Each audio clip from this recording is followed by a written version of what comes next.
I spent 26 hours saving lives in the ICU, came home to my own house, the house I'd paid off with 30 years of nursing work, and found a second refrigerator in my kitchen. My daughter-in-law was standing there with her arms crossed, and the words that came out of her mouth changed everything. "That's mine. From now on, buy your own food." I was 67 years old, and I was being told what I could and couldn't touch in the home I'd bought before she was even born. Before I begin my story, let me know in the comments where you are listening from and what time it is. I just want to know I'm not alone in this. And if you feel moved by what you hear, consider subscribing. It helps more people become aware of the reality of elder abuse. Now let me tell you what really happened. My name is Dorothy Richardson, but everyone calls me Dot. I'm 67 years old, and until that Friday evening in March, I thought I knew what exhaustion felt like. I'd been an ICU nurse for 42 years before I retired 3 years ago. But retirement doesn't pay the bills when you're trying to help your only son get back on his feet. So I still picked up shifts at the hospital when they needed extra hands. That particular Friday, I'd worked a double shift that turned into more. A multi-car accident came in right as my second shift was ending, and you don't just walk away when people are dying. So my 16-hour double became 26 hours of hell. My feet were swollen in my shoes. My back ached in places I'd forgotten I had. I was so tired that I'd actually pulled over twice on the drive home because my eyes kept trying to close. All I wanted was to take a hot shower, make myself some soup, and sleep for the next 12 hours. I pulled into my driveway, the driveway of the house I'd lived in for 35 years, the house my late husband Robert and I had bought when Marcus was just 3 years old. Robert had been gone for 8 years now, taken by a heart attack that came without warning, but this house still felt like ours. Every corner held a memory. The moment I opened the front door, I knew something was different. There was music playing, loud music, the kind with bass that thumps through your chest.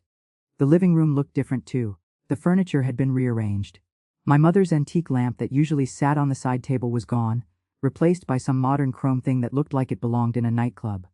"Hello," I called out, setting my purse and keys on the hall table. Vanessa appeared from the kitchen. My daughter-in-law was 32, with long dark hair that she wore in a high ponytail, and the kind of sharp features that could look beautiful or cruel depending on her expression. Right now it was somewhere in between. "Oh, you're finally home," she said, like I'd been out shopping instead of literally saving lives. "We need to talk." I followed her into the kitchen, every step sending shocks of pain up my legs. All I could think about was getting off my feet. That's when I saw it. A second refrigerator. A brand new, stainless steel refrigerator sitting right next to my old one. It was huge, one of those expensive French door models that cost more than I made in a month of nursing shifts. "What's this?" I asked. Vanessa opened the new fridge with a flourish, like she was showing off a prize. It was packed with food, expensive food, organic produce, specialty cheeses, imported meats, fancy yogurts with French names I couldn't pronounce. "This is mine," she said. She pointed to my older fridge. "That one's yours?" I blinked, certain I'd heard wrong. "I'm sorry, what?" "Marcus and I talked about it, and we decided we need our own food storage. We have specific dietary needs and frankly, we're tired of our groceries disappearing." My groceries disappearing? I wanted to laugh, but I was too tired and too stunned. For the past 18 months, since Marcus and Vanessa had moved in, temporarily, while they got back on their feet financially, I'd been buying almost all the groceries. I'd been covering the utilities, the property taxes, the insurance, the maintenance, everything. I'd picked up extra shifts at the hospital specifically to keep us all fed and housed. "Vanessa, I don't understand. I bought most of the food in this house." She gave me a smile that didn't reach her eyes. "Well, from now on, you'll buy your own food, and we'll buy ours. It's cleaner this way. Less confusion." I looked at my old refrigerator. I opened it. It was nearly empty, a few condiments, some wilted lettuce, a half-empty carton of milk that I'd bought on Tuesday. "Where's all the food?" "I just went shopping 3 days ago. We moved our items to our fridge," Vanessa said simply. "Our items." Food I'd paid for with money I'd earned during shifts that left me barely able to stand. I looked at the new refrigerator again. Really looked. And that's when I saw them. Little labels. Adhesive labels with Vanessa written on them in neat printed letters. They were on everything: the orange juice, the bread, the eggs, the cheese, the deli meat, the vegetables. Even the butter had a label. "You labeled everything," I heard myself say. "It's just to keep things organized," Vanessa said. "Marcus and I need to know what's ours." "Oh, and she opened the freezer compartment of the new fridge. It too was packed and labeled. "The freezer on your side is broken, so we're using yours for our overflow. Don't touch anything with a label, okay?" I stood there in my kitchen in my house, staring at labels with my daughter-in-law's name on food I'd probably paid for, and I couldn't form words. Where's Marcus? I finally managed. He's in the garage working on his project. He agrees with me about the fridge situation, by the way. We talked about it extensively. Of course they had. I walked through the house toward the garage, my exhaustion now mixed with something else. Anger, maybe. Or hurt. Or both. The door to what used to be Robert's workshop was closed. I could hear power tools running inside. I knocked. No answer. I knocked harder. The tools stopped. Marcus opened the door. My son, 38 years old, with his father's broad shoulders and my brown eyes. He was covered in sawdust. Mom, hey, you're home. Marcus, what's going on with the refrigerator? He wouldn't quite meet my eyes. Vanessa told you about that? She told me I need to buy my own food. In my own house. Mom, it's not like that. Then what is it like? He wiped sawdust off his hands with a rag. It's just, Vanessa and I are trying to eat healthier, and we need space for our specific foods. It's not personal. Not personal. Marcus, I just worked 26 hours straight. I came home and found out I can't eat anything in my own kitchen, because your wife has labeled it all with her name. You can eat your food. What food? There's nothing in that fridge. Then go shopping. Mom, you're making this into a bigger deal than it is. I stared at my son, my only child. The boy I'd raised alone after his father died. The man I'd given everything to, including the roof over his head for the past year and a half while he got back on his feet. How long are you planning to stay here, Marcus? The question seemed to catch him off guard. What do you mean? I mean, when you moved in, you said it would be temporary. 6 months, maybe. It's been 18 months. I've supported both of you. I've paid for everything. I've worked extra shifts until my body hurts so badly I can barely function. And now I'm being told I can't eat the food in my own home. Nobody said you can't eat. Your wife did. Just now. She said everything with her name on it is off limits. Marcus, that's everything in both refrigerators except for some condiments and old lettuce. He sighed, and in that sigh I heard something that made my blood run cold. Exasperation. Like I was being difficult. Like I was the problem. Mom, we'll talk about this later. I'm in the middle of something. When later? I don't know. Later. Can you just give us some space right now?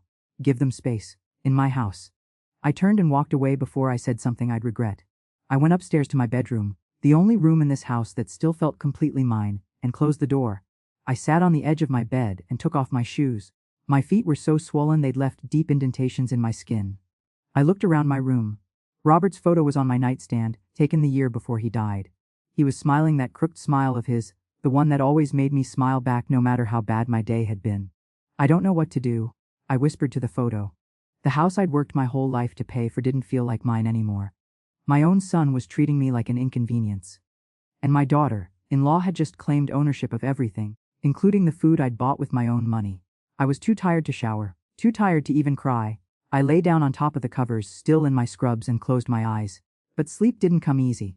Because even through my exhaustion, a small voice in the back of my mind was asking a question I didn't want to answer. How did I let it get this bad? I woke up the next morning to the smell of bacon cooking. For one beautiful, half-asleep moment, I thought maybe I'd dreamed the whole refrigerator situation. Maybe it had been exhaustion playing tricks on my mind.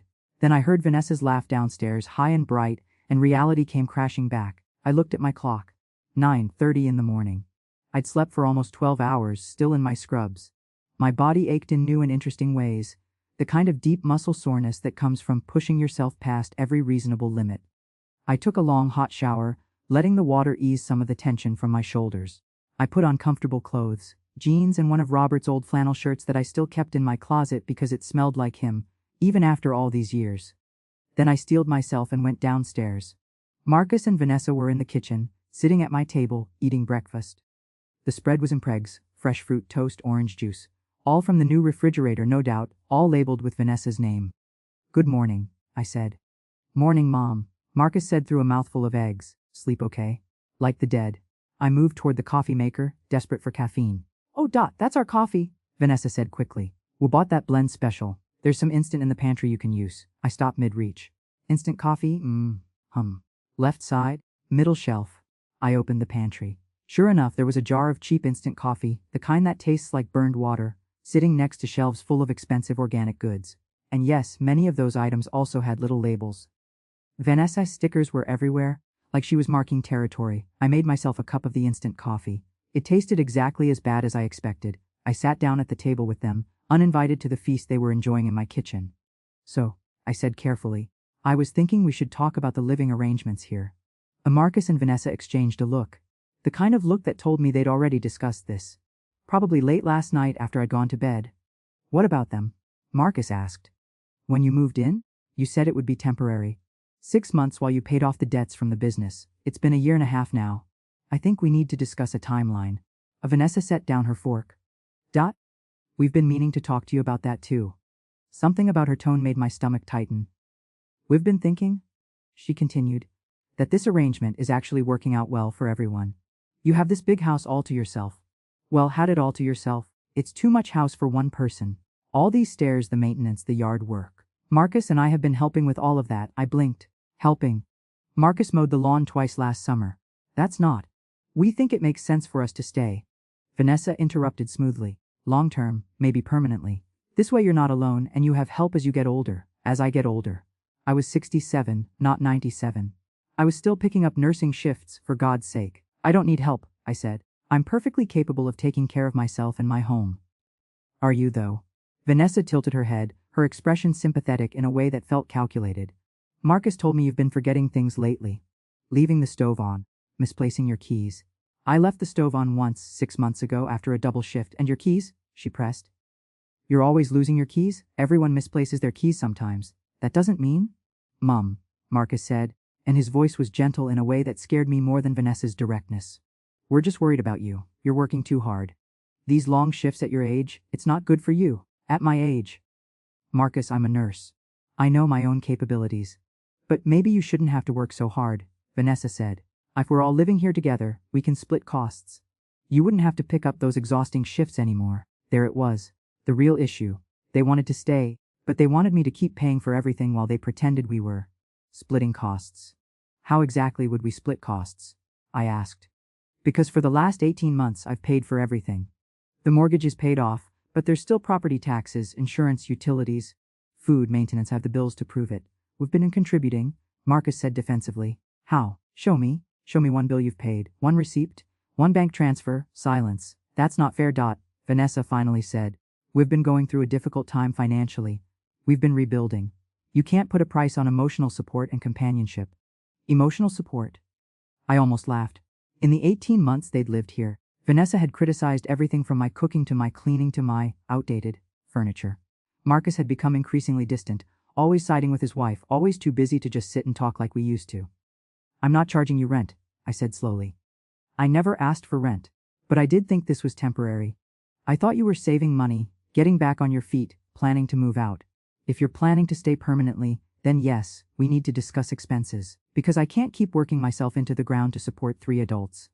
Nobody asked you to do that, Vanessa said, and there was an edge to her voice now. If you choose to work those long shifts, that's your choice. My hands were shaking. I set down my coffee cup before they could see. I work those shifts because nursing is what I do, it's what I've always done. But I also work them because I have bills to pay. Bills that have gotten much larger since 2 more people moved into my home. Fine, Vanessa said, standing up abruptly. You want us to contribute? We'll contribute. Marcus and I will buy our own food, which is what we're already doing with the new fridge, and we'll pay for our own things. But if we're going to be treated like tenants instead of family, then maybe we need to formalize this arrangement. What do you mean, formalize? I mean maybe we need to sit down and really discuss who's responsible for what in this house. Draw up an actual agreement. Because from my perspective, we've been doing you a favor by being here. You're a widow, living alone in a big house. We provide companionship, security, help around the house. That is value too. I stared at her. She was actually trying to make it sound like I should be grateful, like they were doing me some kind of favor by eating my food and taking over my home. I need to think about this, I said quietly. Of course, Vanessa said, her voice honey sweet again. Take all the time you need, we're family. We'll figure this out together. She started clearing the breakfast dishes, only hers and Marcus's plates. My coffee cup stayed where it was. She and Marcus worked together in the kitchen, laughing about something, their voices low. I felt like a stranger in my own home. I got up and walked outside to the backyard. It was a beautiful Saturday morning, the kind Robert and I used to love. We'd have coffee out on the deck, reading the paper, planning our day. The garden I'd maintained for 35 years was overgrown now. I hadn't had the energy to keep up with it. I sat on the deck steps and looked at my hands. These hands had held hundreds of lives. Had comforted dying patients. Had worked for 42 years to build a good life. And now they were shaking because my own son and his wife were making me feel unwelcome in the home those hands had paid for. My phone buzzed in my pocket. A text from the hospital, "Can you cover a shift Monday night? We're short-staffed." Before yesterday, I would have said yes without thinking. The money was good and I liked feeling useful. But now the thought of working another exhausting shift just to come home to this made me want to cry. I went back inside. Marcus and Vanessa had disappeared somewhere. I went to the kitchen and opened my old refrigerator. The contents were even more sparse than yesterday. Half a tomato, some mustard. A yogurt cup that was 2 days past its expiration date. I looked at the new refrigerator packed with food, all labeled. All off limits. Something hardened in my chest. I grabbed my purse and keys and drove to the grocery store. I bought exactly enough food for myself. Nothing fancy. Bread, peanut butter, some chicken breast, vegetables, milk, eggs, basic staples. I even bought my own coffee, a decent brand, not expensive, but not the instant garbage they'd relegated me to.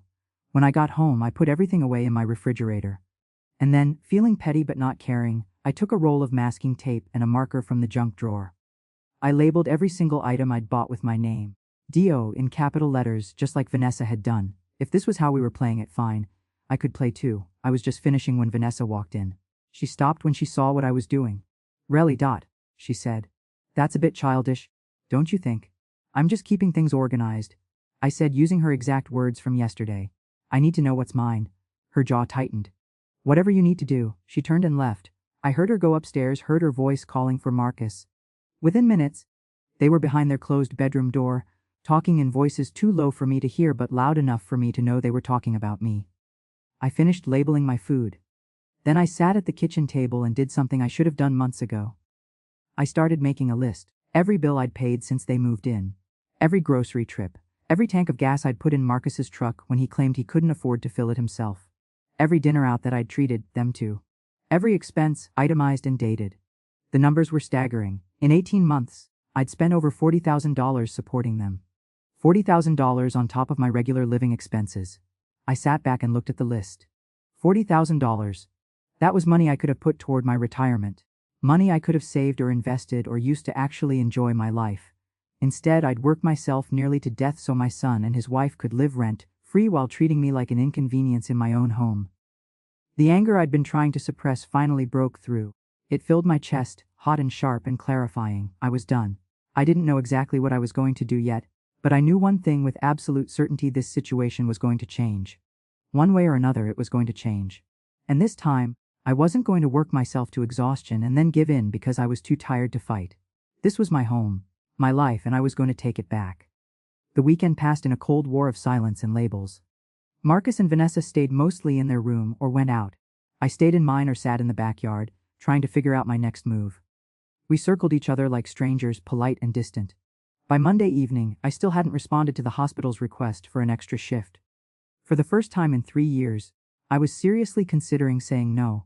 Not because I couldn't do the work, but because I was starting to realize that every shift I picked up was enabling this situation to continue. I was in my bedroom, reading, when I heard them come home around 9 o'clock. They'd been out to dinner. I'd heard them discussing it that morning, some new Italian place downtown. Nobody had invited me, of course. Not that I would have gone. I heard them in the kitchen, putting away leftovers, laughing about something. Then the television came on downstairs, some action movie from the sound of the explosions. Around 11, I turned off my light and tried to sleep. But sleep wouldn't come. My mind kept circling back to that list I'd made. $40,000.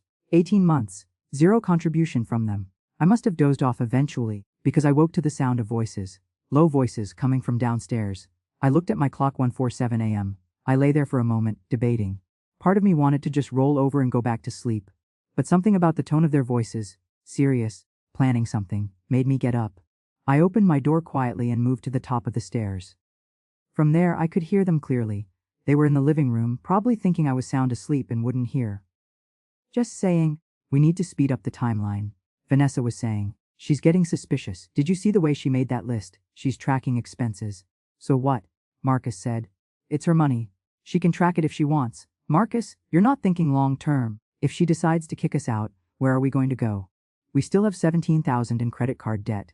We can't afford rent anywhere, not anything decent." There was a pause.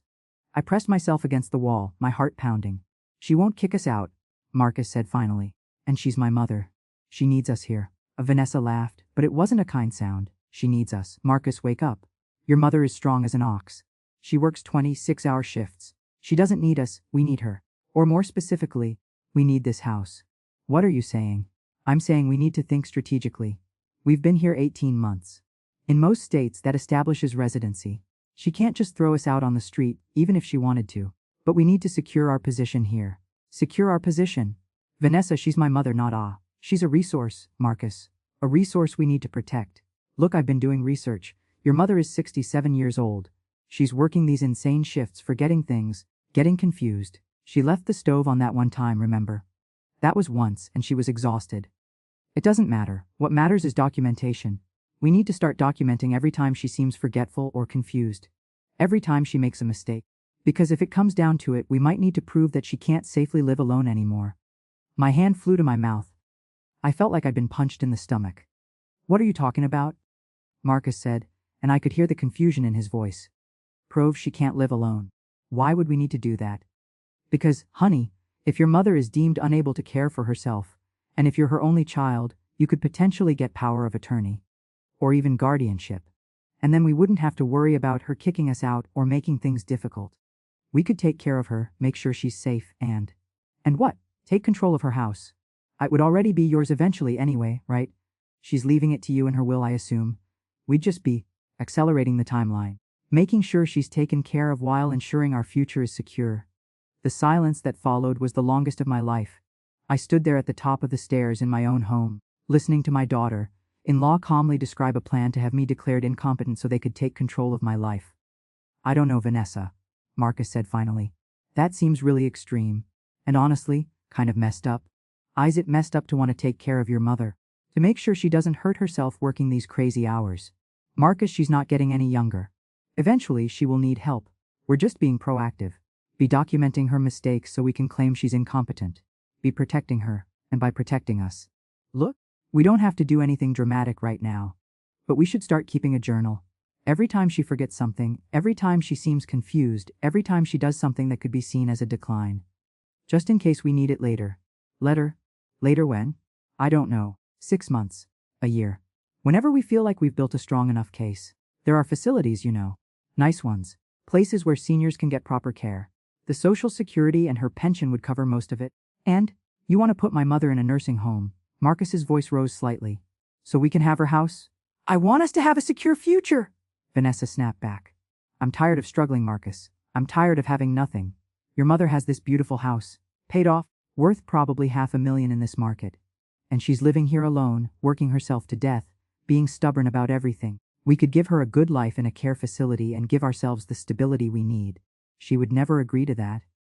That's why we'd need power of attorney or guardianship, babe. Look, I know it sounds harsh when I say it out loud. But think about it practically. She's already showing signs of decline. She's not showing signs of decline. She's tired because she works too much. And it's only going to get worse. My mother had a friend who went through this with her mother-in-law. Waited too long, and the old woman ended up falling down the stairs. Broke her hip, was never the same. We'd be preventing that. We'd be doing the responsible thing. I'd heard enough. More than enough. I turned and walked back to my bedroom on shaking legs. I closed the door as quietly as I could and sat on the edge of my bed. My daughter-in-law was planning to have me declared incompetent. She was planning to put me in a nursing home. One of those facilities I'd seen during my nursing career, where lonely seniors sat in wheelchairs in hallways, waiting for visitors who never came. She wanted my house. She wanted my life. And she was systematically building a case to take it from me.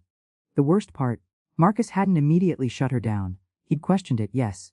But he hadn't said no. He hadn't said, "That's my mother you're talking about, and we're not doing that." He just wavered.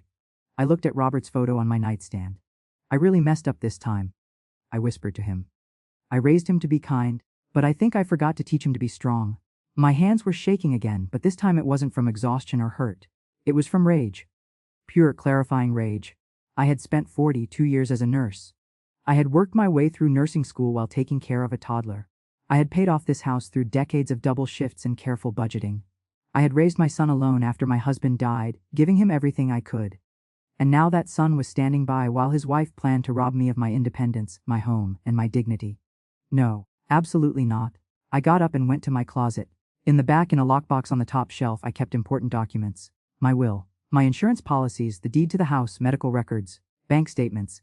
I pulled down the box and opened it. Everything was there, exactly as it should be. My will left everything to Marcus. I'd written it that way because he was my only child, and I'd never imagined I'd need to protect my assets from him. I thought about Vanessa's words. The Social Security and her pension would cover most of it. She'd already calculated how much my care in a facility would cost. She'd already done the math on how to warehouse me somewhere while taking my home. I sat on my bedroom floor with my important documents spread around me, and I made a decision. If they wanted to play dirty, I could play dirty too. But I wasn't going to play their game. I was going to play my own. I spent the rest of the night making notes. Everything I'd overheard, written down word for word as best as I could remember. The date, the time, the exact conversation, I wrote it all down while it was fresh in my mind. Then I made a list of things I needed to do: find a lawyer, document everything. Not to prove I was incompetent, but to prove they were trying to defraud me, check my will and change it if necessary, research my legal rights to evict them, protect my assets, make a plan. By the time the sun came up, I hadn't slept at all.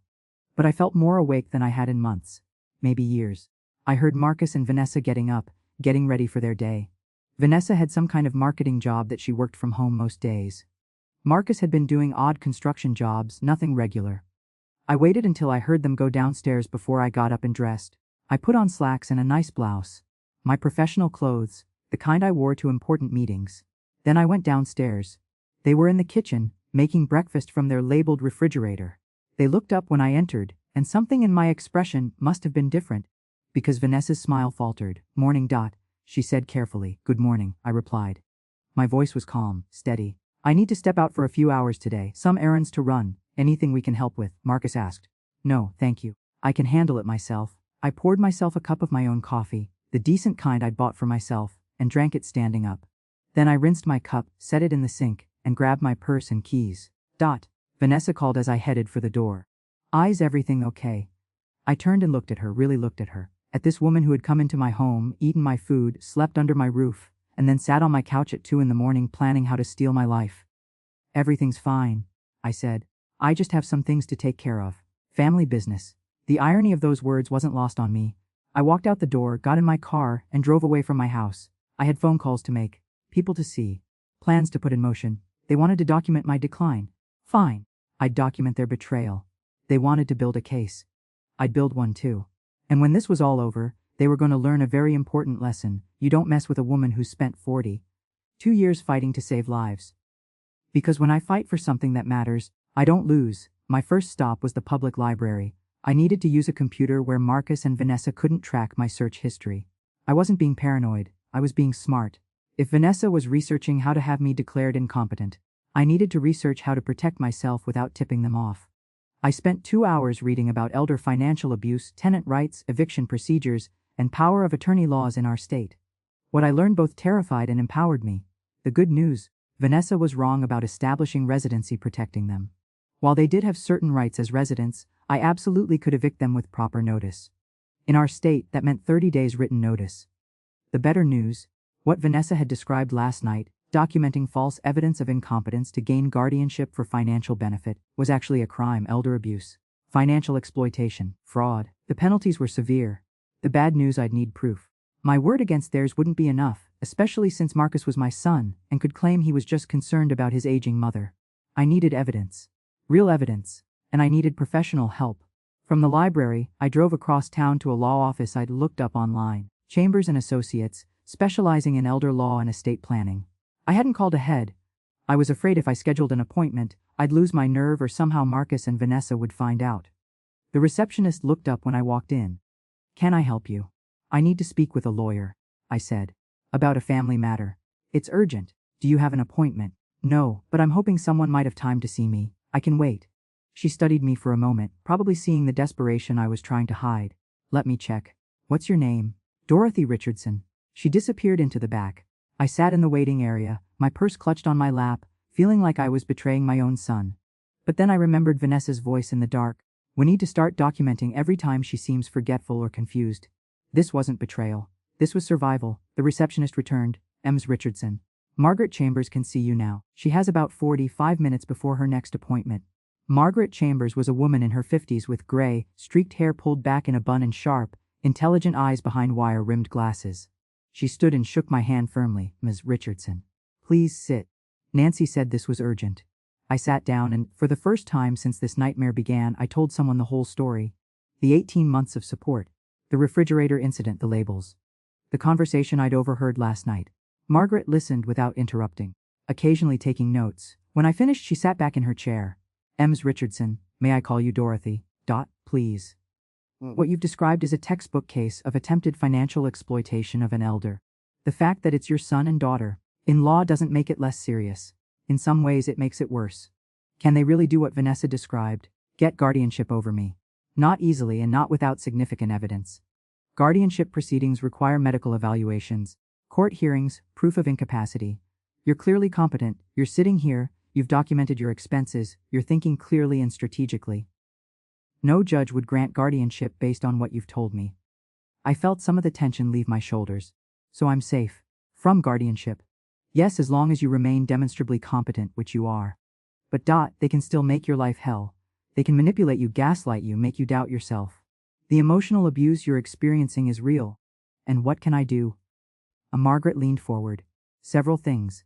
First, we need to protect your assets. Do you have a will? Yes, everything goes to Marcus. We should revise that immediately, especially given what you've told me. Not necessarily to disinherit him entirely, but to add protections. We can set up a trust, add conditions, ensure that even if something happens to you, your assets are protected from exploitation. What else? You need to formally evict them. I can help you draft the notice. It needs to be done properly.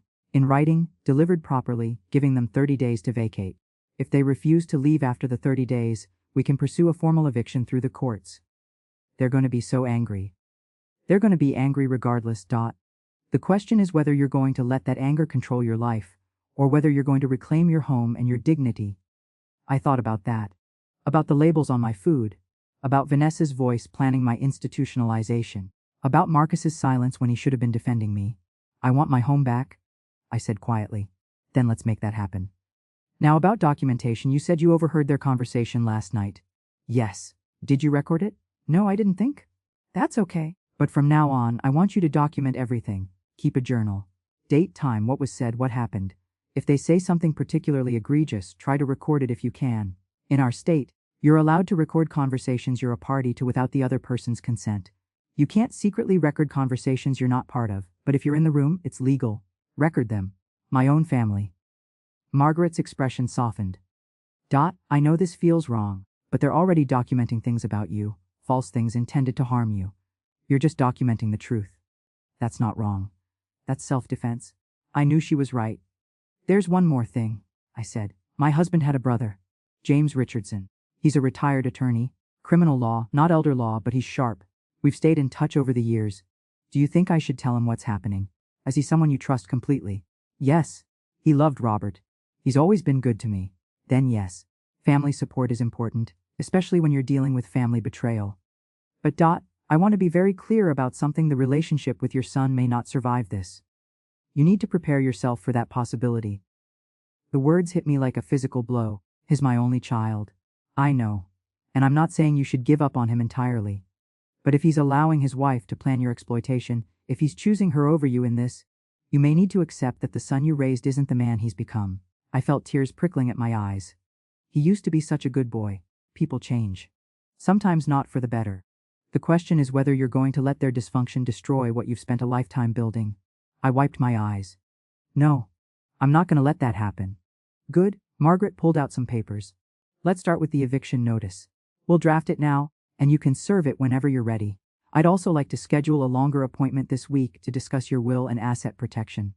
Can you do Thursday afternoon, Lass? We spent the next 30 minutes drafting the eviction notice. It was formal, legal, and absolutely clear. You are hereby notified to vacate the premises located at my address within 30 days of receipt of this notice. This notice is issued due to the termination of your permission to reside at the property. Failure to vacate by the specified date will result in legal action. Margaret printed 3 copies. One for you, one for Marcus, one for Vanessa. You need to deliver these formally. Either hand them directly to both of them with a witness present, or send them via certified mail, return receipt requested. I stared at the papers. These simple documents would explode my family. But what family did I really have left? A son who wouldn't defend me and a daughter-in-law who wanted to warehouse me in a nursing home. I'll do it, I said. Margaret smiled. You're stronger than you think. I see a lot of elder abuse cases. Many victims never fight back. They're too scared, too conditioned to please their families, too afraid of being alone. The fact that you came here, that you're taking action, tells me you're going to be okay. I left the law office with the eviction notices in my purse, a Thursday appointment scheduled, and a small flame of hope burning in my chest. My next stop was the bank. I needed to make sure my accounts were secure. The young man at the information desk directed me to a personal banker, Susan Chen, who listened carefully as I explained, in general terms, that I needed to ensure my accounts were protected. I want to make absolutely certain that no one can access my accounts except me, I said. Can someone get access if they claim I'm incompetent? Susan's expression grew serious. Are you concerned about financial exploitation, Ms. Richardson? I'm being cautious smart. Let me check your accounts. She typed on her computer. Okay. All your accounts are in your name only. No joint account holders. No one has power of attorney over your finances listed here. That's good. What if someone tried to get power of attorney? They'd need your signature, notarized, on specific legal documents. We wouldn't accept anything else. And Ms. Richardson, if someone ever tries to pressure you into signing financial documents, you can always ask to speak with me or another banker privately. We're trained to recognize elder financial abuse. Thank you. That's good to know. Is there anything else you'd like to do to protect your accounts? I thought about it. Can I set up alerts? So I know every time money is withdrawn or spent. Absolutely. We can set up text and email alerts for any transaction over any amount you specify, even $1. Let's do that. By the time I left the bank, I had alerts set up on all my accounts, a note in my file about potential exploitation concerns, and Susan Chen's direct phone number. I sat in my car in the bank parking lot and called Uncle James. This is a nice surprise. James, I need your help. Can we meet? Today if possible. His voice immediately shifted from casual to concerned. Of course. What's wrong? It's about Marcus. And Vanessa. Can I come to your house? I'll be here. Come whenever you're ready. James lived in a condo on the other side of town, a neat place he'd moved to after his wife died 3 years ago. He answered the door in jeans and a cardigan, his white hair neatly combed, his eyes, so much like Robert's, filled with concern. Come in, I just made coffee. And we sat at his kitchen table, and for the second time that day I told the whole story. James listened, his expression growing darker with each detail. When I finished, he was quiet for a long moment. That bastard, he finally said. James, no.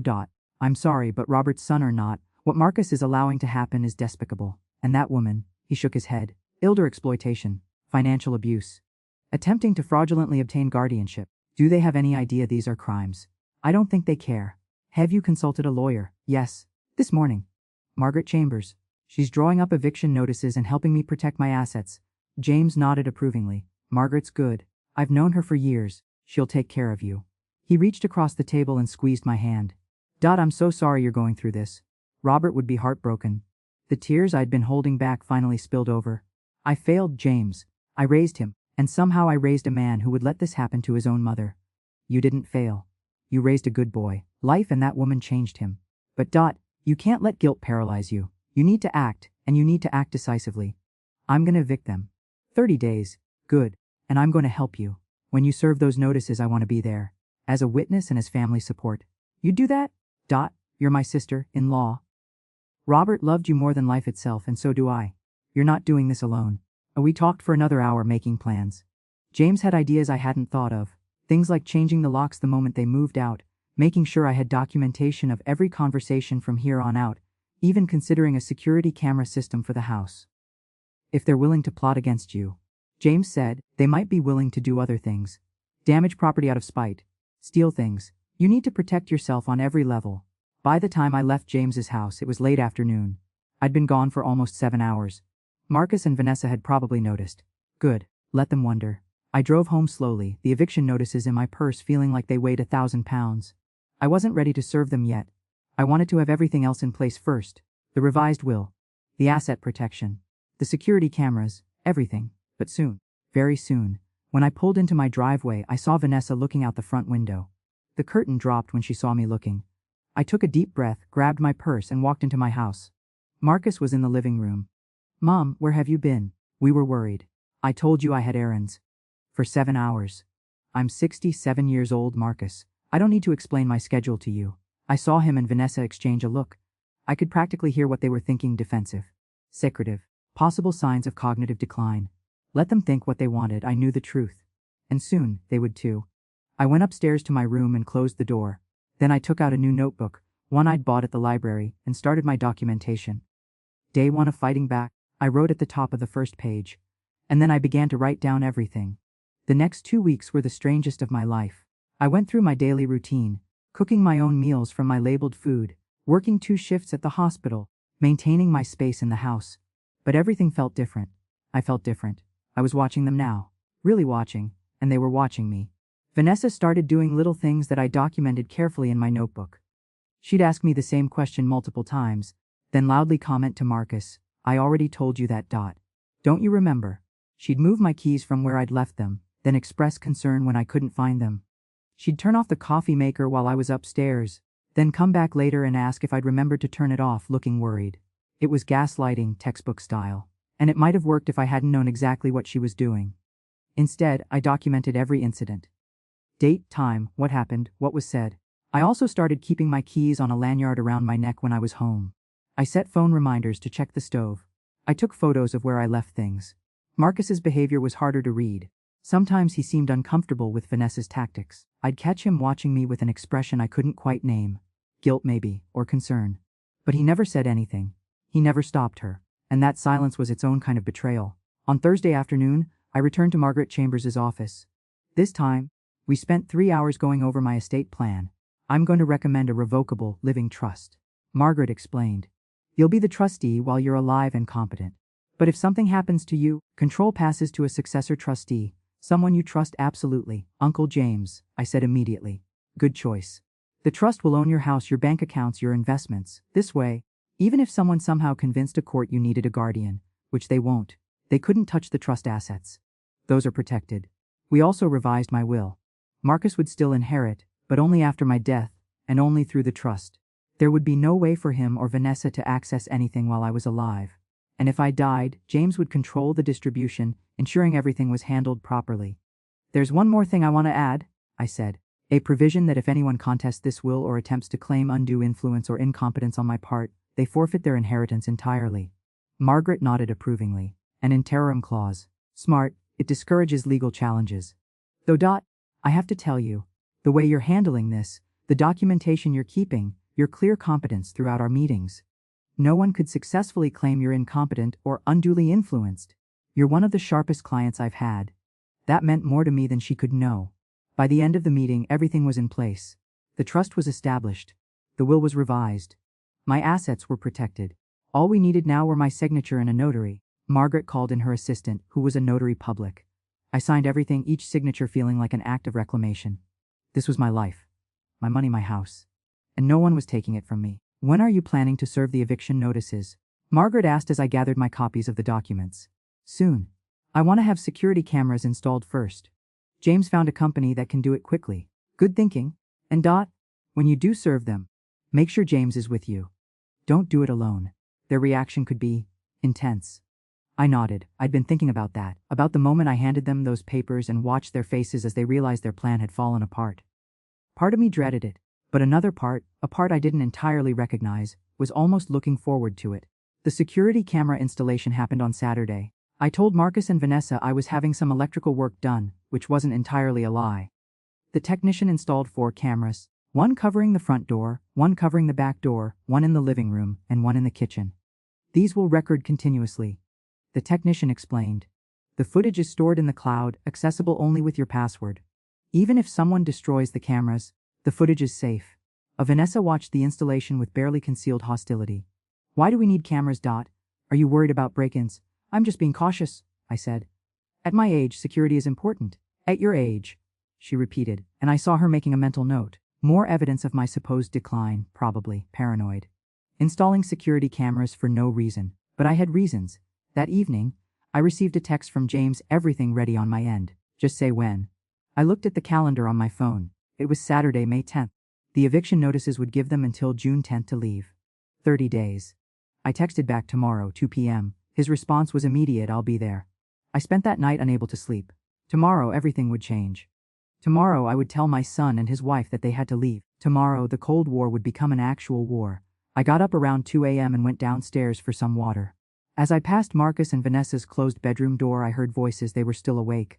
I paused, standing in the dark hallway. "Can't believe she installed cameras." Vanessa was saying. Who does she think she is? For now, silence. Then Marcus, what do you mean for now? I mean we're running out of time. She's getting defensive secretive. She was gone for 7 hours the other day and wouldn't say where. She's up to something. Or she's just living her life? Don't be naive. She's planning something. I can feel it. We need to accelerate our timeline. What timeline, Vanessa? I'm not comfortable with. With what? With securing our future. Marcus, we've been over this. Your mother can't live alone forever. She's going to need care eventually. We're just being responsible. You're talking about putting her in a home so we can have this house. That's not being responsible. That's what? Say it, Marcus. A long pause. It's wrong. What's wrong is letting this opportunity slip away because you're too sentimental. Your mother is old. This house is too much for her. We could give her good care while ensuring we don't end up homeless.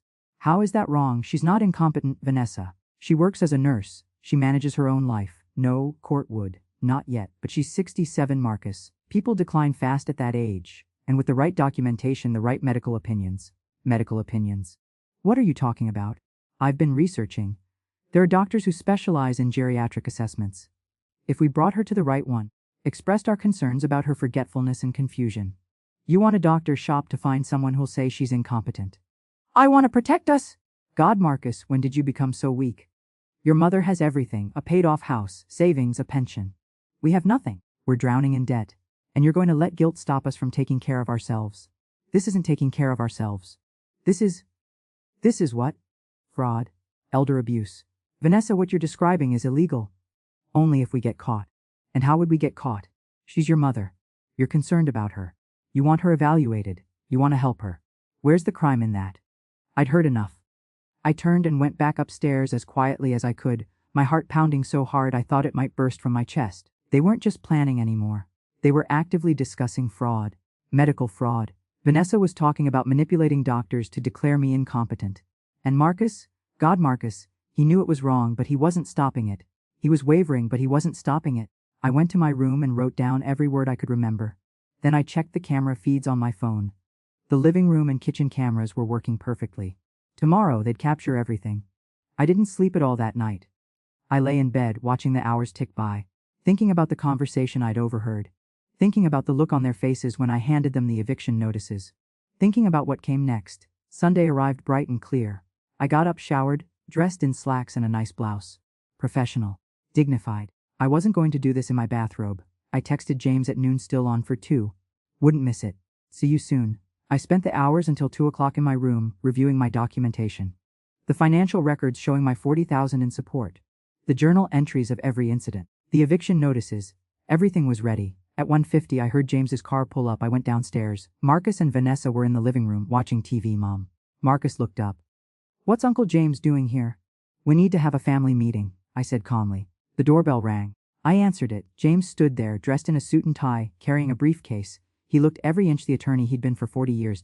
He said, giving me a hug. Then, louder, Marcus. Vanessa? Uncle James? Marcus said slowly. What's going on? Why don't we all sit down? I said. We arranged ourselves in the living room. Marcus and Vanessa on the couch, looking confused and increasingly nervous. James and I in chairs facing them. The security camera in the corner captured everything. I took a breath. This was it. I need to tell you both something, I began. 18 months ago you moved into this house temporarily. You said 6 months. You said you needed to get back on your feet after the business failed. I agreed to help because you're my son, Marcus, and I love you. Let me finish. My voice was steady, firm. In those 18 months, I've spent over $40,000 supporting both of you. I have the receipts, the bank statements. I've documented everything you've paid for nothing. Not rent, not food, not utilities. Nothing? Vanessa's eyes narrowed. We've contributed in other ways. No, you haven't. But that's not why we're here. We're here because 2 weeks ago I came home after a 26-hour shift and found a second refrigerator in my kitchen. You told me to buy my own food, Vanessa. You labeled everything with your name, food I'd bought with my own money, and that's when I realized something had to change. This is ridiculous, Vanessa said, starting to stand. Sit down, James said quietly. There was authority in his voice, the kind that came from decades in courtrooms. Vanessa sat. I continued. Last Monday night I overheard a conversation between you two. You were discussing how to have me declared incompetent so you could get guardianship, so you could take control of my house, so you could put me in a nursing home. Marcus went pale. Mom, then last night, I said, My voice harder now. I heard Vanessa discussing finding doctors who would declare me incompetent. Medical fraud, Vanessa. That's what you were planning. That's a crime. You were eavesdropping. Vanessa's face flushed with anger. You were spying on us? In my own home. Yes. And I'm very glad I did. Because now I know exactly what you are. I reached into my folder and pulled out 3 envelopes. I handed one to Marcus, one to Vanessa, and kept one. These are eviction notices. You have 30 days to vacate this property. If you're not out by June 10th, I'll pursue formal eviction through the courts. Marcus opened his envelope with shaking hands. His face crumpled as he read, Mom, no, please. We don't have anywhere to go. You should have thought of that before you plotted to steal my life. We weren't. He looked at Vanessa. We weren't actually going to. Yes, you were, I said quietly. Maybe you convinced yourself you were doing it for the right reasons. Maybe Vanessa convinced you of that. But Marcus, you were going to let her have me declared incompetent and put me in a home so you could have my house. Your father's house. The house we built together. Tears were streaming down his face now. I'm sorry. I'm so sorry. I didn't. I never meant. I don't care what you meant. I care what you did. Or what you were planning to do. Vanessa stood up, her face twisted with rage. This is insane. You can't just throw us out. We have rights. We've lived here for 18 months. 30 days, James said calmly. That's what the law requires, and that's what she's giving you. If you refuse to leave, we'll file for eviction in court. And Vanessa. He leaned forward slightly. If you want to fight this, I encourage you to get a lawyer. Because when we get to court, Dorothy will present all her documentation, including recordings of your conversations about committing fraud. That wasn't quite true. I hadn't recorded those specific conversations. But Vanessa didn't know that. I watched her face cycle through emotions, rage, fear, calculation. You're a bitter old woman, she finally spat.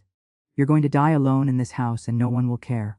Better alone than exploited, I said quietly. Marcus, Vanessa turned to him. Say something. Tell her this is crazy.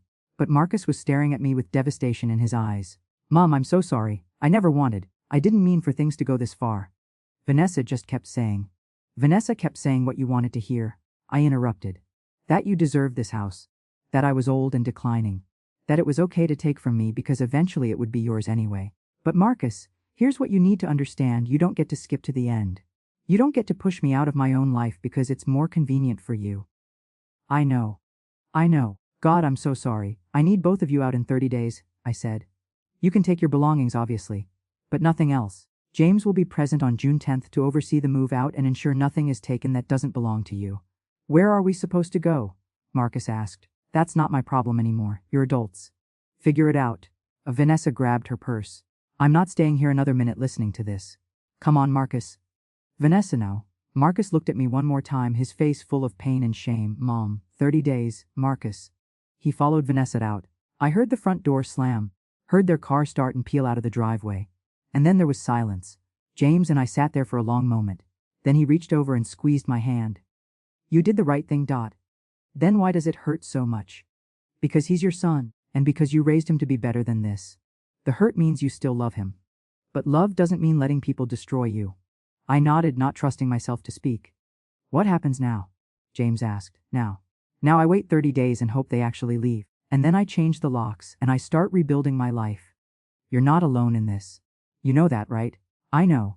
But as James left and I sat alone in my living room, in my house, I couldn't help but feel the weight of it all.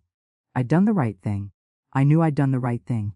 So why did the right thing feel so much like losing everything? Marcus and Vanessa came back around midnight that Sunday, long after I'd gone to bed. I heard them come in, heard them go straight to their room, heard the door close. The house was silent after that, but it was a hostile silence, thick with unspoken anger and resentment. Monday morning, I went downstairs to find them both in the kitchen. They stopped talking the moment I entered. Vanessa's eyes were red. Whether from crying or rage, I couldn't tell. Marcus looked like he hadn't slept. Good morning, I said, keeping my voice neutral. Neither of them responded. Vanessa turned her back to me and poured coffee from their labeled carafe. Marcus stared at his hands. I made my own coffee and took it upstairs. If this was how the next 30 days would be, so be it. I'd survived worse. The days that followed established a new pattern. We avoided each other as much as possible. When we had to be in the same room, no one spoke. Vanessa's expression whenever she looked at me was pure venom. Marcus couldn't meet my eyes at all. I documented everything in my journal, every hostile look, every slammed door, every muttered comment I wasn't supposed to hear. On Wednesday, I came home from a hospital shift to find several boxes in the hallway. They were already starting to pack. Good. On Friday, exactly 1 week after I'd served the eviction notices, I came home to find a letter on the kitchen counter. It was from a law office, Brennan and Associates. My hands shook as I opened it. It was addressed to me and claimed to represent Marcus and Vanessa Richardson. The letter stated that the eviction was unjust and potentially illegal, and that they were exploring their legal options. I immediately called Margaret Chambers. They've hired a lawyer, I told her, reading the letter over the phone. Brennan and Associates. She sounded amused. Tom Brennan is barely out of law school. He takes cases no one else wants because he needs the experience. Don't worry about this. It's a scare tactic. So I should just ignore it. No, I'll respond on your behalf. But they don't have a case. You have every right to evict them with proper notice, which you've given. The fact that they've had free room and board for 18 months actually works against them, not for you. What if they refuse to leave after 30 days? Then we file for formal eviction through the courts. It'll take another few weeks, but the outcome is certain. You're the property owner. You've followed all the legal requirements. They'll be ordered to leave. After I hung up, I looked at the letter again. This was Vanessa's doing, I was certain. Marcus wouldn't have thought to hire a lawyer. But Vanessa was a fighter and she wasn't going to give up easily. Fine. Neither was I. That weekend, things escalated. I came downstairs Saturday morning to find the living room furniture rearranged again. My mother's antique side table, the one that had been moved before, was gone entirely. Where's my mother's table? I asked. Marcus was in the kitchen, and he heard me. He came to the living room doorway. What table? The antique table that was here. The one with the carved legs. It was my mother's. Where is it? I don't know. Maybe Vanessa moved it. Moved it? Where? He shrugged and walked away. I checked the garage, the basement, every room. The table was gone. So were two of my mother's framed photographs that had been on the mantel. And when I checked my china cabinet, 3 pieces of my grandmother's china were missing. They were taking my things. Stealing from me in broad daylight, knowing they were leaving in 3 weeks. I documented everything, taking photos of the empty spaces where things had been. Then I called James. They're stealing from me, I told him. Family heirlooms. I can't prove it, but I know it was them. Can you see anything on your security cameras? I checked the footage. The living room camera had been angled down at some point, deliberately, it looked like. All it showed now was the floor. Someone had moved it. They tampered with the camera, I said, feeling my blood pressure rise. Okay, here's what we do. First, I'm going to recommend you move anything valuable to a secure location. Bring it to my place if you need to. Second, we document this attempted theft in writing. Third, we let their lawyer know that if anything else goes missing, you'll be filing a police report. Will the police actually do anything? Probably not unless you can prove it. But the threat might make them think twice. And you need to realize something. They're going to try to hurt you in any way they can right now. They're angry, they're desperate, and they know they're losing. Watch your back. I spent the rest of that day moving my most precious belongings. Robert's watch, my jewelry, photo albums, important documents that weren't already at the bank. James came over with his car, and we loaded boxes while Marcus and Vanessa were out. I'm taking inventory of everything that's going, James said, writing down each item. If anything else disappears, we'll know exactly what to tell the police. That night, I barely slept. Every sound in the house made me jump. Were they going through my room?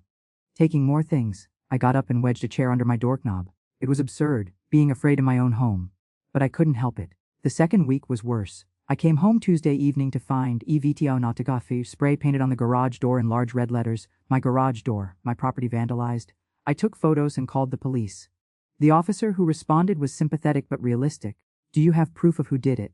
He asked. My son and daughter-in-law live here. I'm in the process of evicting them. Who else would it be? Without proof, there's not much I can do. You can file a report, and I'd recommend getting it repainted quickly. Sometimes these things escalate. He was right about escalation. The next day, all 4 of my car tires were flat. Not slashed, that would be too obvious, just deflated. Again, I couldn't prove anything, but I knew. I had them refilled at a gas station and started parking on the street instead of in my driveway. If they wanted to vandalize my car, they'd have to do it in public view.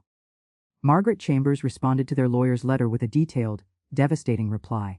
She pointed out that I'd provided more than adequate notice, that I had no legal obligation to provide any reason for the eviction, and that any continued harassment or property damage would result in legal action, including restraining orders and criminal complaints.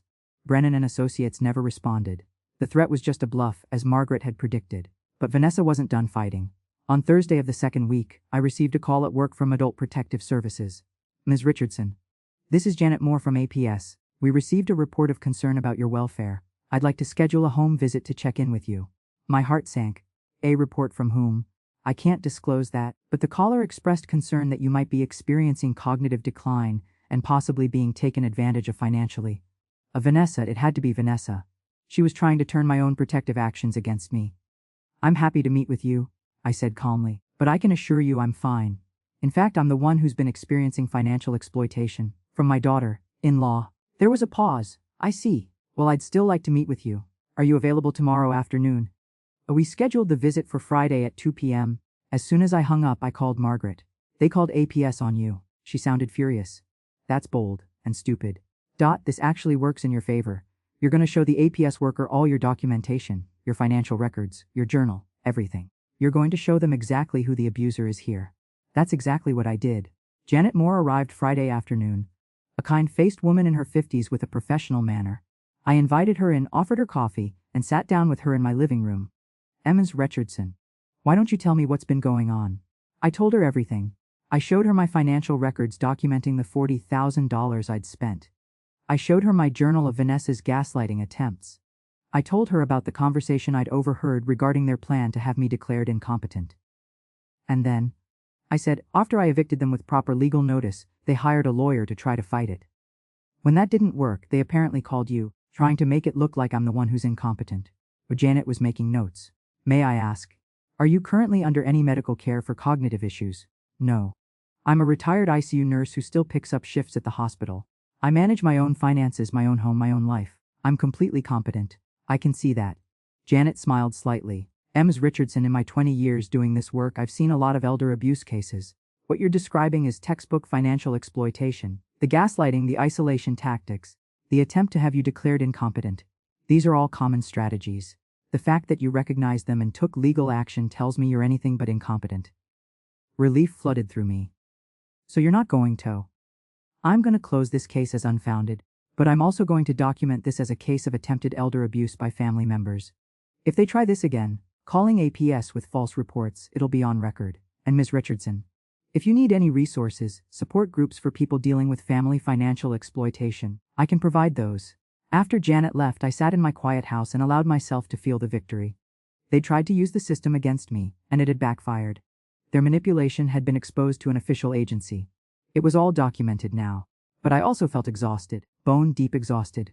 Not from physical work, but from the constant vigilance, the emotional warfare, the daily battle to protect myself from my own family. I looked at the calendar. 15 more days. Just 15 more days and they'd be gone. I could survive 15 more days. The third week brought a shift in Marcus's behavior.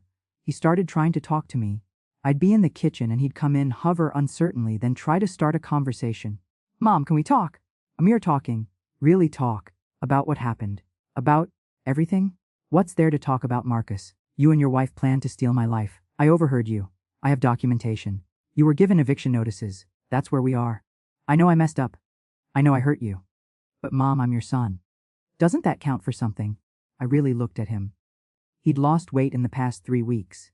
There were dark circles under his eyes. He looked miserable. Part of me wanted to reach out to him, to hug him and tell him it would be okay. That's what mothers do. But another part, the part that had spent 42 years learning to make hard decisions in life, or death situations, knew that giving in now would undo everything. Would tell him that his betrayal had no real consequences, that I could be manipulated with guilt and love. You're my son, I said quietly. That's why this hurts so much. If you were a stranger, I could just walk away. But you're my child, Marcus. I gave you life. I raised you. I taught you right from wrong. And you were going to let your wife put me in a nursing home so you could have my house. I wasn't really going to. Yes, you were. Maybe you were conflicted about it. Maybe you felt guilty. But you were going to do it. You didn't stop her, Marcus. All those conversations about how to have me declared incompetent, about finding doctors to support your case, about moving me to a facility. You never once said no. You never once defended me. The tears ran down his face. I'm sorry. I know you are. But sorry doesn't fix this. Sorry doesn't give me back the last 18 months of peace in my own home. Sorry doesn't erase what you were planning to do. What can I do? How can I make this right? Leave. That's what you can do. Leave peacefully. Don't take anything that isn't yours and leave. And after we're gone, can we ever fix this? I didn't have an answer for that. The truth was, I didn't know. Could I ever trust him again? Could I ever look at my son without seeing the man who'd been willing to betray me? I don't know, Marcus. I honestly don't know. He left the kitchen and I heard him go upstairs. A few minutes later I heard raised voices, him and Vanessa arguing. I couldn't make out the words, but the tone was clear. They were fighting about me. Good. Let them fight. Let them tear each other apart the way they'd almost torn me apart. The final week arrived. By now, most of their belongings were packed. Boxes lined the hallways. The house felt emptier, echoing. They'd found an apartment, a small place across town, according to a snippet of conversation I'd overheard. Marcus had apparently taken on extra construction work to cover the deposit. Vanessa wasn't speaking to me at all anymore, not even hostile words. She moved through the house like I didn't exist. But her eyes, whenever they landed on me, burned with hatred. Marcus tried one more time on Wednesday, 4 days before the deadline. Mom, please. Can we just talk? Really talk? There has to be a way to fix this. I was tired. So tired. Tired of fighting, tired of being angry. Tired of the whole nightmare. Do you understand what you did wrong? I asked him. Yes. I let Vanessa manipulate me. I was weak. I should have stood up for you. Why didn't you? He was quiet for a long moment. Because I was scared. Scared of losing her. Scared of being alone. Scared of being a failure. And she made it sound so reasonable. Like we were helping you, protecting you. Like it was the right thing to do. But you knew it wasn't. I heard you, Marcus. You told her it was wrong. You knew. And you went along with it anyway. I know. That's the part I can't forgive. Not the being weak. Not the being manipulated. But the knowing it was wrong and doing nothing. That's the part that breaks my heart. He nodded slowly, tears on his face again. I understand. And I'm sorry. I know that doesn't fix anything, but I'm sorry. I appreciate that. But it doesn't change what needs to happen. You need to leave, Marcus. You and Vanessa need to start your own life, without using me as your safety net. Will you? Will you ever want to see me again? I don't know. Maybe someday. When I'm ready. When you've shown me through your actions, not just words, that you've changed. But not now. Now I just need you gone. He left the room and I sat there alone, feeling like I'd aged a decade in 3 weeks. Saturday, June 10th arrived. James showed up at 8 a.m. with a notary and a witness. A retired judge he knew. Everything was going to be documented, official, and legal. Marcus and Vanessa had a moving truck in the driveway. I watched from the window as they loaded their belongings. Everything they'd accumulated during 18 months of rent-free living. At noon they were done. The truck was packed. Vanessa went through the house one final time, and I followed her. Not because I didn't trust her, but because I absolutely didn't trust her. She opened closets, checked under beds, looked in cabinets. Looking for things she could claim were hers, probably. But James and his judge friend were there watching everything. Finally, Vanessa came downstairs and dropped a set of keys on the kitchen counter with a sharp clatter. We're done. Thank you, I said evenly. She looked at me with such venom that James actually stepped between us. There's a special place in hell for people like you, she said. For people who protect themselves from exploitation, I replied. I don't think so, she stormed out. Marcus lingered, looking back at the house, at me, with devastating sadness. Goodbye, Mom. Goodbye, Marcus. He walked out, and I heard the moving truck start up. James stood beside me at the window as we watched them drive away. How do you feel? He asked quietly. I admitted. Relieved, sad, angry. Everything all at once. That's normal. We stood there for a long moment as silence filled the house. My house, finally? What now? I asked. Now, James smiled. Now we changed the locks. The locksmith came that same afternoon. By 5 p.m. every lock in my house had been changed. New keys, new deadbolts, new everything. James insisted on a security system upgrade too. Not just cameras, but door sensors and window sensors that would alert my phone if anyone tried to enter. Probably overkill, he said. But better safe than sorry. After he left, I walked through my house alone for the first time in 18 months. Really alone, really mine. The silence was deafening. I went room by room, opening windows to air out the spaces Marcus and Vanessa had occupied. Their bedroom, my former guest room, was empty now except for some trash they'd left behind. I cleaned it thoroughly, washing the walls, vacuuming the carpet, erasing every trace of them. It took me 3 days to reclaim my house. I moved furniture back to where it belonged. I hung my mother's photographs back on the mantel. I bought a new side table to replace the one they'd stolen. Not as nice as the antique, but it would do. I put my grandmother's remaining china pieces in a locked display cabinet. And slowly, room by room, my house began to feel like home again. But the empty feeling didn't go away. On Thursday, 5 days after they'd moved out, I was sitting at my kitchen table with my morning coffee when my phone rang. Unknown number. I almost didn't answer, but something made me pick up. Hello, Richardson. This is Dr. Patricia Chen from Mercy General Hospital. My heart jumped. Is everything okay? I'm calling about Marcus Richardson. He listed you as his emergency contact. He was brought in early this morning after a car accident. The world tilted. Is he alive? Yes, but he's in serious condition. Multiple fractures, internal injuries. He's in surgery now. I thought you should know. I'm on my way. I grabbed my purse and keys with shaking hands and drove to the hospital. The same hospital where I'd worked for 42 years. The same halls I'd walked thousands of times as a nurse. But this time, I was on the other side. I was family waiting for news. A nurse I'd worked with recognized me in the waiting room. Are you okay, my son? Car accident? He's in surgery? She squeezed my hand. I'll find out what I can.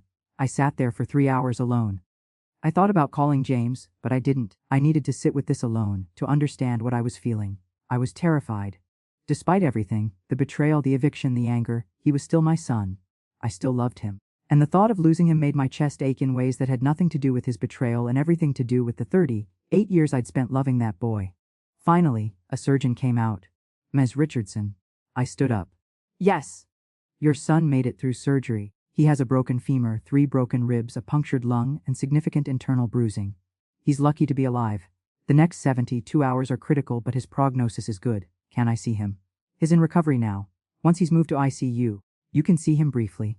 An hour later, I stood beside my son's hospital bed. He was unconscious, hooked up to machines, bruised and bandaged. He looked small and vulnerable, like the little boy he'd once been. I pulled up a chair and sat beside him. I took his hand, carefully, because it was wrapped in bandages. You scared me, I whispered. You hurt me, you betrayed me, you broke my heart. But you're still my son, and I'm still your mother. And I don't know how to stop being that, even when I want to.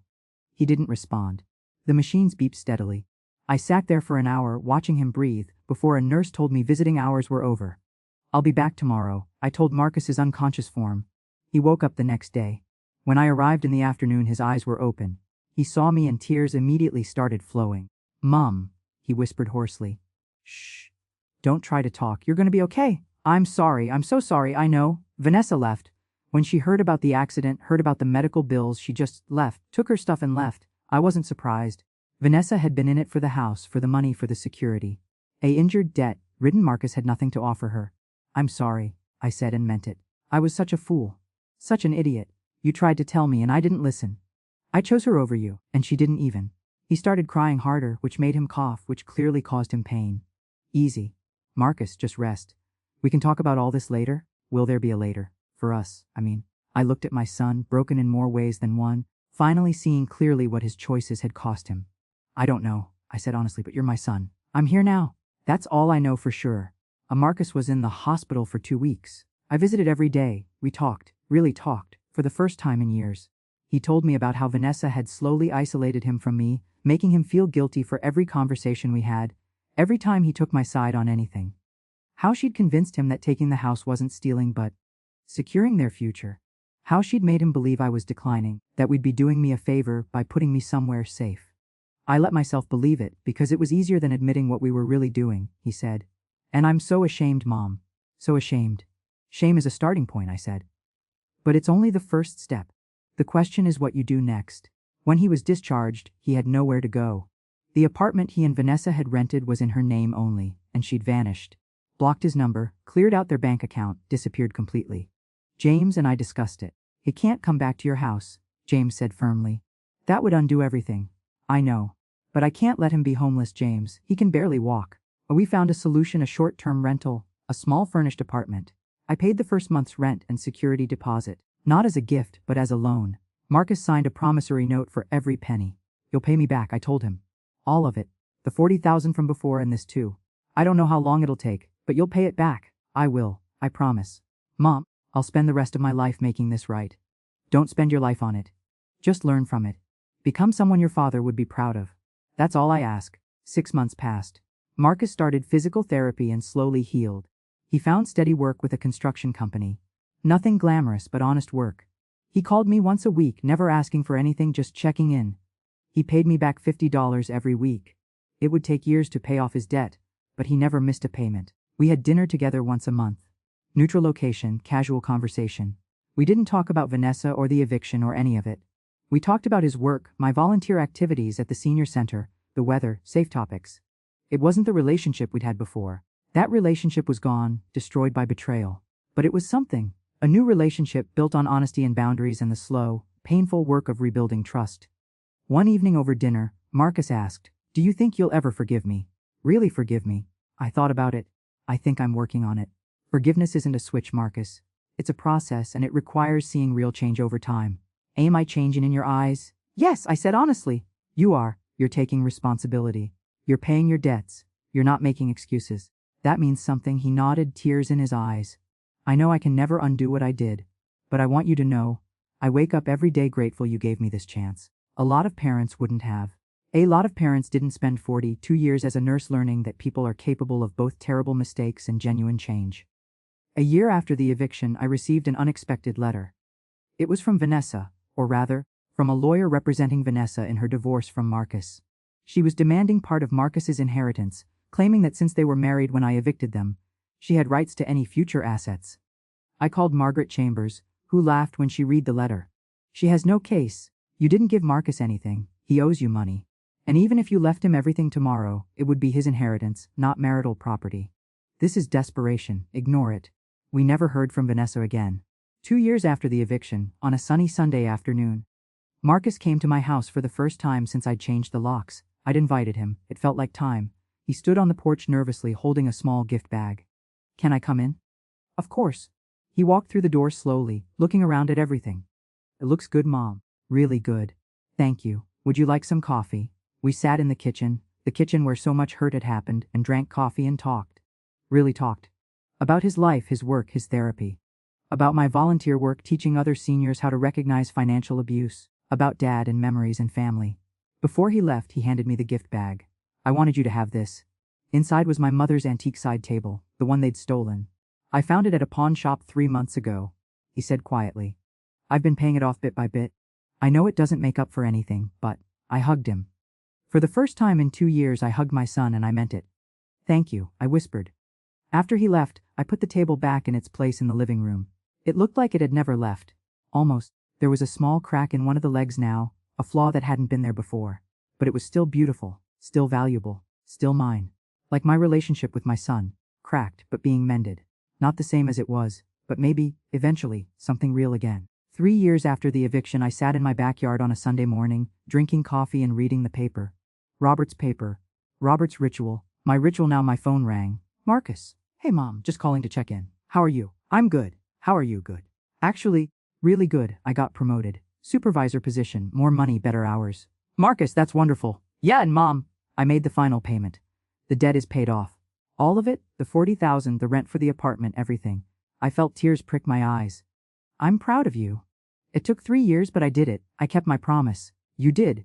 You really did?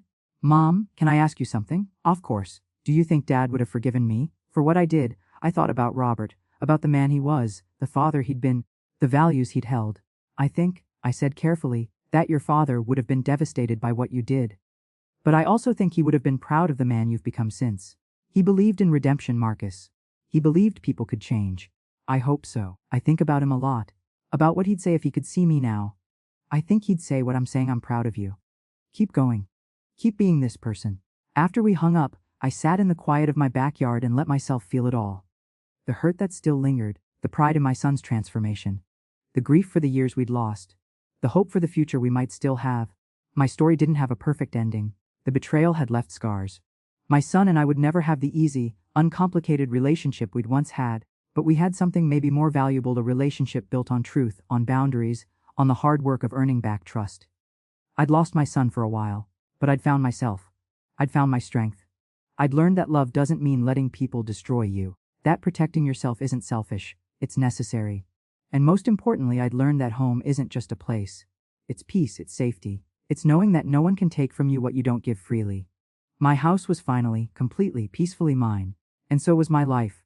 Th hopped medi tm waka upr. People often ask me what surprise made them wake up crying. They want some dramatic revenge story, some moment of public humiliation. But the real surprise wasn't a single moment. It was a slow awakening. For Marcus, it was waking up every day in that small apartment, alone, injured, abandoned by the woman he'd chosen over me. Waking up and realizing that everything he'd taken for granted, my love, my support, my home, was gone. That he'd traded his mother's unconditional love for a woman who disappeared the moment things got hard. He told me once, months later, that he cried every morning for weeks. Not from physical pain, but from the crushing weight of what he'd lost. From understanding, finally, what he'd almost done to me. That was the surprise, the realization, the awakening. For Vanessa, wherever she is now, I imagine she woke up eventually to her own truth. That she'd married a good man and poisoned him with her greed. That she'd had a chance at real family and chose manipulation instead. That her schemes had left her alone with nothing. I hope she cries about that sometimes. I hope she learns. But mostly I don't think about her at all anymore. Because the real surprise of this story isn't what happened to them. It's what happened to me. I surprised myself. I surprised myself with my strength. With my willingness to fight for my dignity when it would have been easier to give in. With my ability to love my son while still protecting myself from him. I wake up every morning now in my quiet house and sometimes I cry.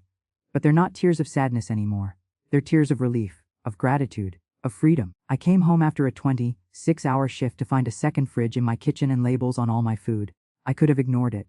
I could have kept sacrificing myself to keep the peace. Instead, I prepared a surprise. I prepared justice. I prepared boundaries. I prepared a future where I mattered in my own life. And yes, it made them wake up crying. But more importantly, it made me wake up free. If you're listening to this and you recognize yourself in my story, if you're being taken advantage of by family, if you're being told you're too old or too confused to manage your own life, if someone is slowly stealing your dignity piece by piece, please hear this: you are not alone. You are not crazy. And you are stronger than you think. It's not selfish to protect yourself. It's not cruel to set boundaries. It's not ungrateful to expect basic respect in your own home. You matter. Your life matters. And you deserve to live it with dignity and peace. Don't wait until you're a stranger in your own home. Don't wait until they've documented enough evidence to steal your life. Get help. Talk to a lawyer. Document everything. And if necessary, fight back. I did, and I won. Not just the house. Not just my possessions. I won myself back. And that's the greatest victory of all. Thank you for listening. If this story helped you, please share it. Someone out there needs to hear that they're not alone. Take care of yourselves. And remember, it's never too late to reclaim your life.